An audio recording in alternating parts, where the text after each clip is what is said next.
Welcome to the World Report, Top Stories. Welcome to the unraveling of our government as the real Russian collusion is uncovered. The Democrat National Committee and the Clinton campaign, finding dossiers, paying for them, spying on the Trump campaign, FISA warrants. It couldn't get any uglier than that. Also, is the Fed running up interest rates only to destroy the current President Trump's economic success? Maury, what do you think about the economic situation with Trump? The Fed is raising interest rates. The stock market is going up and down. Do you think that it's intentional to try and derail this president's success on economics? There are enough people in powerful positions that are attempting to do that, with George Soros being the first and the most important one of all. They don't like this guy because he is not following in the footsteps of his predecessor, Barack Hussein Obama. So consequently, what's happening? Jobs are being created because Trump is saying, America first. What does America first mean? Let's produce it in the United States for Americans. You know, slashing regulations. Oh, EPA was a Gestapo as far as I'm concerned in order to appease their Fuhrer, Obama. And consequently, we were losing jobs left and right. We were shipping stuff overseas. I'm the only one, as far as I know, who wrote about 68%. 68% of our gross domestic product of that time, of about $18 trillion, was based on consumption. That means everything we were consuming was being produced elsewhere. So that only 32% of what was left over was being produced in the United States. What do you think that meant? Closing factories, people out of jobs. There were 91 million people at one time who actually weren't necessarily looking for jobs. Well, and the Obamacare mandate also had a lot to do with reducing payrolls, reducing work hours, putting people to 30 hours instead of 40 hours. A defender of Obama will say, well, but by accident it happened that way. But everything that he did really was killing the American economy. We didn't have one quarter where we were more than 2% growth during his 8 years as president. And so they were bringing up interest rates, bringing them down to almost zero in an effort to protect the Obama economy, I believe. I'm not, it's a conclusion that I don't necessarily come to, but it was happening. What you're saying is it was happening deliberately. I was saying he was doing nothing to stop it at the very best. And so now my question is, and my concern is the Federal Reserve now toying with interest rate hikes to try and slow down a hot economy? The Atlanta Fed Reserve just said they're expecting 5.4% growth for the first quarter. That's unbelievable. And I feel like they're trying to cause an inflationary environment to try and slow this guy down. I think you're a little too conspiratorial. I really do. I think it may happen. But I don't think it necessarily is happening to slow him down. I think, look, if you're suddenly bringing jobs back into this country, there's huge amounts of billions and billions of dollars coming in from China, from Germany, from Eurocom generally, from India. Suddenly they see America as a place to put the money. And that is definitely going to cause an interest rate increase. I don't know if it'll get up that high, and I don't know if there's a conspiracy there, but the end result will be the same as what you said. Interest rates are going up. And they have to, don't they? They have to. Sure. You know, the banks have been chafing at the bit in order to get those interest rates up. So you can also say guys like Jamie Dimon. Jamie Dimon, you know, will say, boy, this gives us a chance to get those interest rates up. The banks don't like it. They've been squeezed regulation-wise, and the fact they cannot, charge higher interest rates. Let's get to our top story, which to me continues to be overlooked by everyone pretty much other than Fox News and Sean Hannity pretty much, is the Fusion GPS, Christopher Steele, Trump dossier, FISA warrant, memo, basically paid for by the Clinton campaign. She pays for fake news through Russia, and then they use that to spy on the president and his transition team and his campaign. This is one of the biggest scandals in American history. Am I wrong? I think it's not one of the biggest scandals. It's the biggest scandal. And she almost got away with it.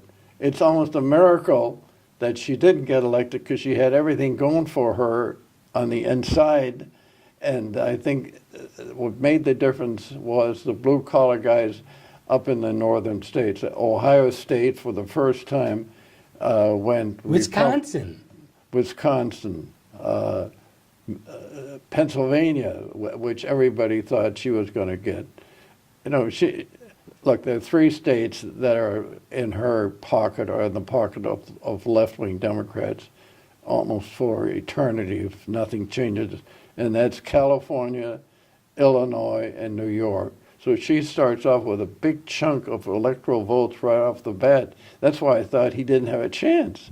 When you have about 35 to 40% of votes automatically coming to you, and all you have to do is pick up a few more, suddenly he not only picked up a lot of her votes, but he came up with, I think it was like 312 out of... He outsmarted her and he outworked her. Yeah. That was obvious.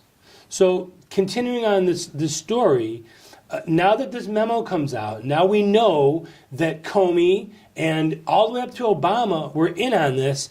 I've been waiting 30 years for the Clintons to actually pay their due. And if the Democrats are so concerned about equality, wouldn't you think that they would say that she needs to pay the piper? The paradox of this whole thing is the worst kind of womanizer in the sense of sexual perversion was Bill Clinton. Everybody knew about it, and nobody touched him. There was a nominal attempt to indict him, and you knew nothing was going to happen. As long as he was a Democrat, he could get away with anything. If he had been a Republican, I think they'd have kicked him out of office. Nothing has ever happened to the Clintons of all the things that they've done over the years.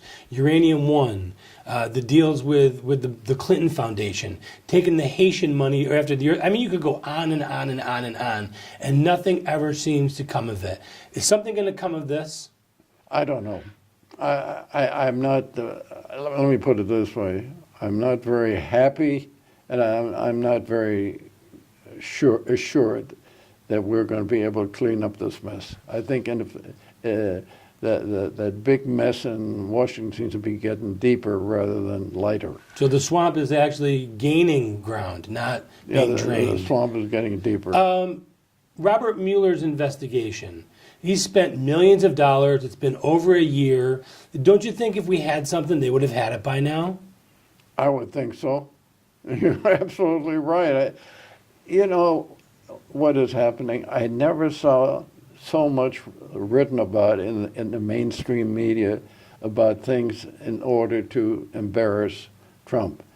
You know, we know his shortcomings. He talks too much. He twitters too much. Yep.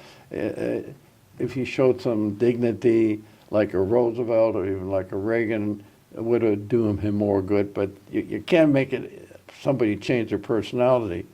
He does. Well, and let me just jump in. It's hard to pick points with him when he took out 16 seasoned Republican candidates and became the nominee, and then eventually beat the Clinton machine. It's kind of hard to say that he should have done it any other way. Well, what you're saying is that his unique characteristic was part of the reason that he won. Yes, could be. Absolutely. But I think people that I know that are in the labor movement, I'm talking about actually union labor chiefs, said that they wanted him very badly because without members, those guys are out of business. Right. So they silently and behind the scenes worked very, very hard for Trump. You haven't heard that, but that's the truth. You would think those guys were always Democrats. And his son calls him a blue-collar billionaire, which I think is a pretty unique... Yeah, it's a paradox, but it has some... And it does sum up his personality. I mean, it really does. The people of the working class, they like him. He's looking for them. He's looking for America first. He's done a lot of things that you would think he as a rich Republican wouldn't do.